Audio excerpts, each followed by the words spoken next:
You may not realize how much colors can change in different settings until you've made an expensive mistake.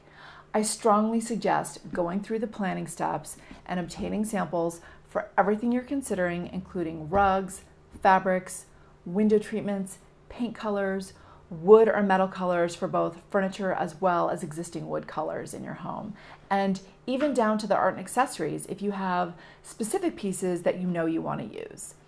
A color can look very different in a store or online than it does in your home. There are so many shades and variations of every color.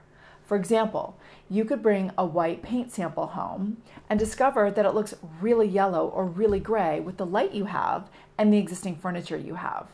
Sometimes when you bring a blue sofa fabric in to coordinate with an existing rug, you realize that it actually looks much more green than you expected.